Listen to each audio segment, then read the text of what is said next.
I'm feeling low. Hey everybody, hope you're well, and it's James here over at the channel, and today we have Dwight back on. As he promised, he's coming on every week. We're doing regular updates, and again, last couple of weeks was jam-packed full of news, and I can tell you again, this week is also jam-packed full of news. Now there is a big announcement, however, you are going to have to wait until the end of the video to find out what that is, and tell me now, it is well worth it. Hey Dwight, how you doing? I'm doing well, doing well. Good. Happy Father's Day. Thank you. Appreciate it. No worries, no worries. How have you been this week? Busy as usual.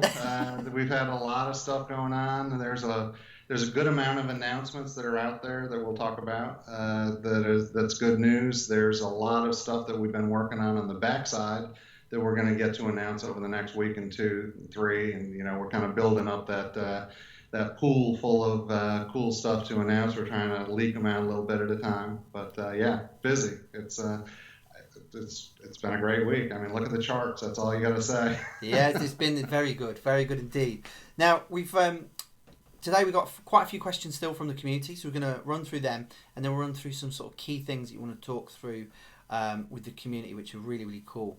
Now, the first one that we had was, how many dealerships do you currently have signed up to the current sort of program?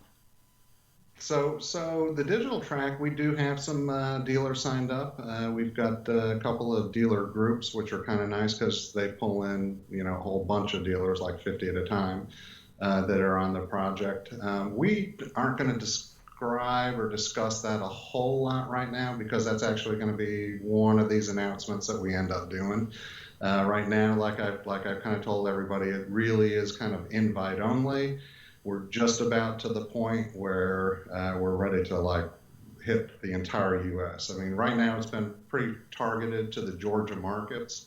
It's done extremely well. I've got somebody already set up in the California market, which is a huge market for us, that's already locked and loaded. They got 4 or 5 sales guys ready to hit the streets out there with it. So TBD. Not TBD, but we will tell you shortly about that, and I think everybody will be super excited about that. Cool. I think that's a big tease there for the community in terms of just hanging fire for the other videos as well.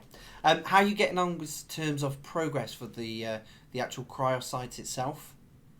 With the KRIOS site, we're moving forward. I think last update I said we were 30 to 60 days out. I think we're going to be able to tighten that time up pretty drastically, which we're super excited about. I'll know more about that tomorrow, actually. I got an actual meeting with some of the actual devs, and our guys are taking over some of the code and stuff like that. It's exciting. You'll see an update to the actual website, the KRIOS website, that we're starting to rebrand it with the new logos and stuff like that, but there'll actually be content updates this week also on there. Cool. And then there was a question that came in, I think from Billy, bit of a shout out there for him. How will the token be used with the TDT for car sales? Yeah, so, again, not to get too much into the weeds with the digital track stuff, but one of the things that I thought of using, and it's not 100% firm yet, but we, here in the U.S., we used to have this thing called S&H stamps, and basically you spend $100 at the grocery store, you got some stamps, you put them in a book, and then you could turn the book in and get like $20 of credit and stuff like that. What we're looking to do possibly is to do a program that's similar to that, with the auto dealers. Basically, you're going to get X number of CRI for every dollar you spend. And really the motivation behind that is because these are very high net worth individuals that we're dealing with. The guy that gets the CRI, these guys are, 20 to 50 to, over $100 million type individuals, net worth individuals at these dealership levels. So I think it's a good way for us to drag some of the, basically open the market up more to some high net worth individuals as well. So I suppose it's not part of the pitch yet because we want them to be a customer, and then we'll probably roll that out. Because right now I think it's probably confusing.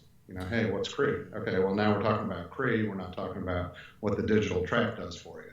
Yeah. So if they're like any sort of newbie to crypto, they'll probably get their block folio and they'll put those Yeah, coins in the blockfolio, and they'll be on it every 10 minutes. They'll sell no bloody cars. They'll just be checking that every 10 minutes. yeah, It's that'd be gone up again. great. It's gone up again. Whoa.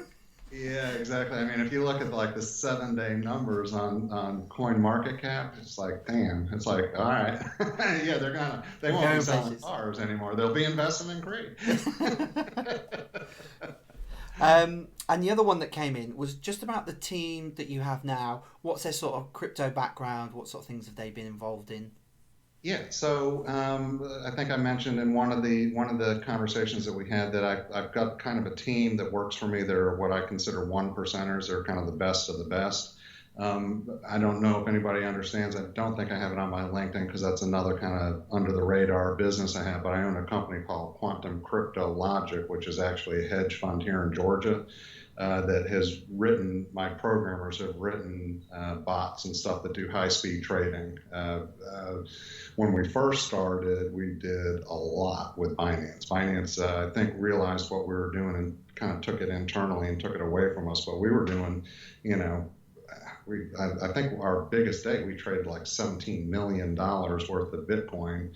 And it was basically doing the buys and sells on the pressure of the system. So our background is super high speed computing. I mean, if you look at the ad tech that we develop, we're talking, microseconds basically as to what we're able to transact. We bought a computer that was down by Binance, and we were doing the same kind of arbitrage kind of transaction. So if somebody bought Raven on Ethereum, it would obviously raise the price over on Ethereum. So what we'd do is we'd buy it over on the Bitcoin side and then switch it over and make the money. And that's so we do have crypto experience. I guess that's the short answer to that. I've been in crypto myself for probably about 8 years. It's not been my main focus. It's been a hobby. I used to have a big crypto mining farm. That didn't do so well, but a lot of miners that got boxes like behind you, the old AMP miners. Yeah. That business model just was not a good model. So we do have definitely some crypto experience. Awesome. I think that those are all the questions this week from the community, and just a big shout out to everyone who contributed. And also for next week, please submit your questions on. Dwight will answer all those questions for you guys. So again, moving on, like marketing is a huge thing for any type of business. You guys, you've got like a whole bunch of press releases. Can you just talk us through how that came about? Yeah, so one of the things that one of our pluses for this week, or shout outs for this week, was the fact that we were actually picked up in over 150 different news organizations that published the press release we provided for them. We had a couple that actually called and we customized it and stuff like that, which was good. But really the focus of that is to try to bring Cree into the mainstream. We don't want just the people that have gotten airdrops and that kind of a person as part of the ecosystem, basically, for the token. We're trying to bring mainstream people in. So you will see us start to regularly drip out these press releases that get picked up. I mean, Fox picked it up, the Newswire picked it up. I mean, there some really big companies picked it up, and we got a lot of views from that. We actually got a lot of traffic on that. In fact, we got, I want to say on the tweets, the retweets, because the company that we use to send out that thing keeps track of how many times it got retweeted out. And we got like 1,400 retweets, which was really good on 150 news organizations, I think. So it's a matter of just leaking out. People got to understand what Cree is and hear about it. Yeah, that constant piece, and then before you know it, you'll be monstrous. Maybe myself. Yeah, if you hear it enough times, you're gonna say, "Well, what the hell is Cree?" And I'm gonna buy some. That's what we do. That's marketing. You've also got something very, very cool to talk about. It's called BLOCKCHING. Yeah. What? Yeah. So blockchain is probably my favorite one, short of the big announcement that we did this week, and it was pretty low touch, didn't take a lot of time to get taken care of, but blockchain allows users on Telegram to use Cree now is a device to send for tips to, hey, everybody needs to send James some CRI, that's a tip him for all this good news, right? And it's literally as simple as like you go to that group basically, and you say /CRI, 5 at James, and boom, James has got 5 CRI. I mean, it's very, very cool. Everybody needs to check it out. It's called BLOCKCHING. And it's a cool way to turn CRI into something that's more mainstreamy and people use. And again, it's another touch point for new users. So yeah, so for instance, if someone in the group helped you set up your wallet or got you started, you could just send them a little tip as a thank you type thing. Exactly. And if you look at their website, we're listed on their website now, and we're actually in pretty good company. I mean, it's like Ethereum and Bitcoin and stuff like that. So it's not like I think they've got maybe 17, if I remember right, currencies that you can do that with. Oh wow! So it's kind of cool. Yeah, that is funky. There's also people that use it for Ethereum, they're going to do /wallets, and they're going to see 0 in their CRI wallet. They're going to say, what the heck is CRI, right? So now you may have a customer. Yeah. It's clever marketing, clever. We've also seen some real nice, and I'd say steady, growth over the last sort of, since you come on board. There's a big spike, but apart from that, we've seen this nice steady trend at the moment. What's your sort of views on it, and where you sort of see things going? Yeah, so I don't think we're going to be able to sustain it. I think, I sent you a graphic that I captured yesterday, which was basically the last 7 days, and it was from Coin Market Cap, and it's the graph, and I want to say it was like 74% or 79% growth for the week. I mean, it would be outstanding for us to be able to continue that kind of a growth. I think we can for a little while. I don't think we're anywhere close to the top of it, but no, I'm very excited about it. I want slow and steady. I don't want us to, go to the moon in a week, because you go to the bottom of the sea in a week too if you do that. So we want to. I think many people have been there. Yeah. Yeah, we want to make sure that it's good, legitimate, solid growth that's going on in the business. And one of the indicators of that, and a lot of people know etherscan.io, which is the site to kind of track your transactions and all that other kind of stuff. But if you go to the contract ID on Etherscan for CRI as a project, make sure you collect the right one, because there's 2 out there. It's the one with 355 million. And click the analytics tab, you will see historic numbers on there. I mean, I'm very proud of that graph. We're seeing new wallets created at record rates. We're seeing transactions transact at record rates. I mean, even at the beginning of CRI, during its ICO, you didn't see this. I mean, this is literally the biggest window in history of this project, which is outstanding. And we've just begun. I mean, this is with the handicap of not having primetime exchanges. Let's roll up into that mid-tier and then the primetime exchange, and I mean, the world is our oyster basically. I mean, it's up to us as to what we do with it. So yeah, very excited with the growth. I'm sure the holders are excited about it. We got a little bit of there's a wall over at LA Token. I don't know who the wall is, but I would wish you to kind of spread your wall up so that we can keep banging the price up instead of having to spend all that money. And then I think that right now it's priced at about 4 cents is where that wall is. That's in my opinion, that's still a good buy. I think that's certainly from where I think we're going to see this thing in the next 30 days is an inexpensive purchase, but that's it's just my opinion. I think once we get a few big boys in, they'll jump through that million without even thinking about it. Yeah. And then, the problem is all my big boys are pretty much U.S. based, and we can't trade on LA Token, so that's it's kind of problematic there. So we're working for a solution on that will be short term here soon as well. But that's interesting. You've got people on the sideline still wanting to get in, even with all this growth that's happening as well.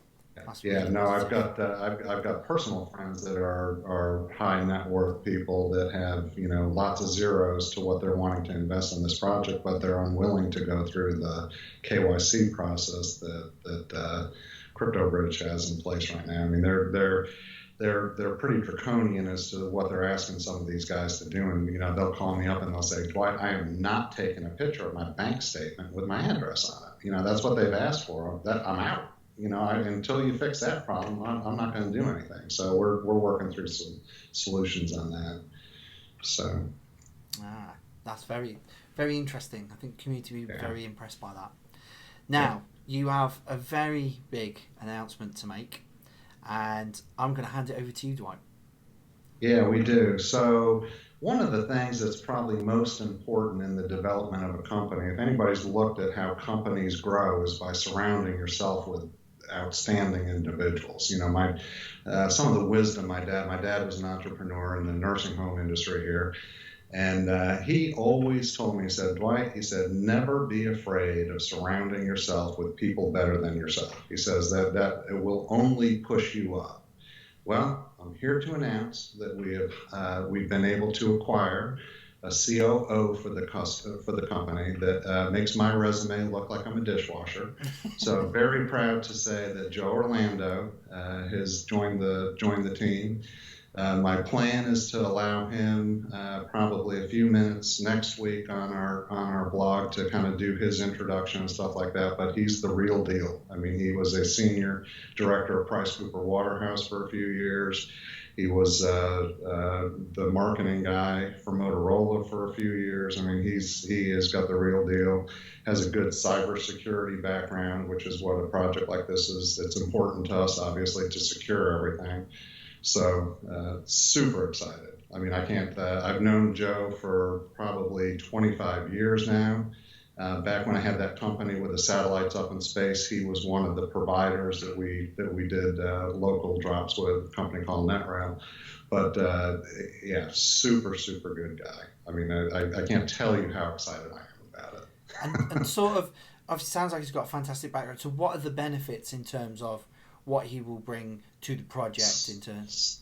So, you know, nobody can run a growing business on their own. So, you know, the fact that Joe is very in tune with financial markets from his Price Cooper Waterhouse stuff is going to be able to bring us in more significant financial investment and investors.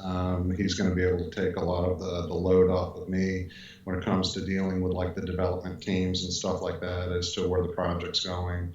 Running some of the new employees and stuff like that. So it's good, but I think it's also kind of a mark for the company that you can have somebody that's is well respected in the industry, has you know such a spectacular resume that was willing to come work with us. I mean, it's that says a lot in my opinion. So I'm super proud to have him on board.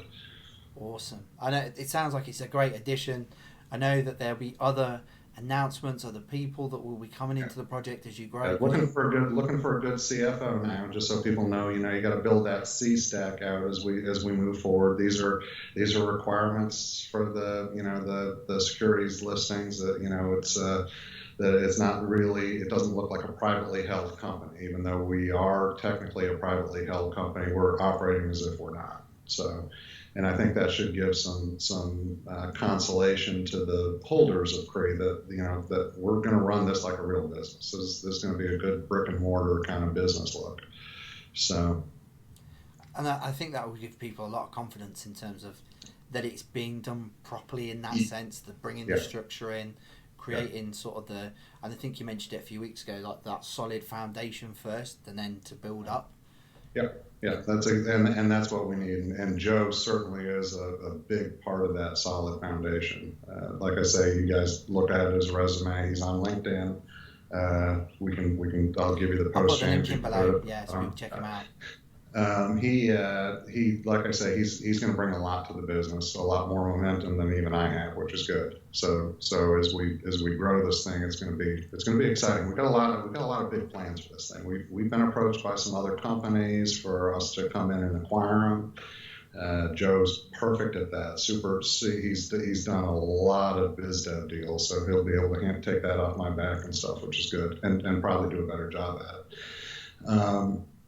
So as far as disclosure goes, one of the things that we completed today, or not today, this week, was the finalization of the company's Treasury account. So if anybody's looking at the Etherscan, the high number, the 190 million that's out there, is truly the Treasury account of the company.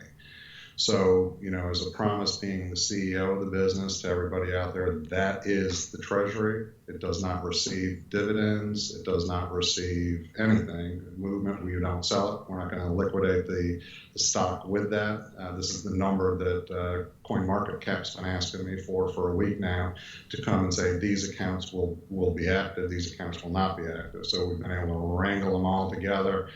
That's obviously more than half of the company's stock that's out there is now in Treasury, and you can check it. You can see, is Dwight keeping his word? Is he selling it? No, it'll say 190 million. There will be an announcement on a video or to an email out if we do decide to do anything with the Treasury. Treasury for the company, just so people understand, is used as an asset. Once we build a market, it becomes a currency for us. So when we go out and make acquisitions of other companies to create more revenue, to create more dividend, then we would use some of that as an asset to make those purchases. And that's really what the benefit of having a good, solid Treasury is. So, we might go buy a business that's doing, $500,000 a month of revenue, and it might cost us 10 million CRI. At that point, we would take that out of Treasury. That would be part of the transference out, but that will be fully disclosed, transparent, and everything as we do those type of transactions. So now everybody can keep their finger on the pulse. Man of my word, it'll sit there. And I think one thing, sort of from my point of view, is like, especially with the changing dynamics of the project, is like Warren Buffett comes to mind, if you will, and that the business that you're creating is like the dividend business, and that's what Warren Buffett lives for. That's all he has. That is the only focus that we have right now, is to create or acquire businesses that can be wrapped up under this, that are revenue generating businesses for dividends. So they can't have shareholders, they have to have profits. So that it's got to be something that if you make X number of dollars, we know we can take X number of dollars out and distribute to the dividend. So that's you'll see a mix of companies, because if you look at my past, I've got a whole bunch of different people and connections, and whether it's tech or whether it's crypto or whether it's ad tech, that I have access to acquiring some of these businesses with. So, but just keeping it real, I guess. Yeah. One step at a time. No, now you know that's that. No, that's awesome. I think the community is going to be blown away with today's video. I mean, again, just monster trucks worth of news and information and stuff, and I think the weekly calls is absolutely brilliant, and I'm just seeing positive feedback across the community. So again, I appreciate your time in doing them, James. I mean, you right. do a great job at it. No, I enjoy it. It's for the community. It keeps them updated, and they absolutely love it. So I mean, it's awesome. We have next week could prove very exciting. Almost as exciting as the first week. I mean, this is Joe's great, but I hate keep ratcheting it up, because that's going to be the norm. And when if I take a day off on vacation, people are going to say, what are you doing, Dwight? Yeah. Well, I think that's just a teaser for people for next week. Yeah, they'll be excited by that. But again, as always, Dwight, really appreciate your time, and thank you very much for coming on the channel. Great, thanks, James. Thank you. I'm feeling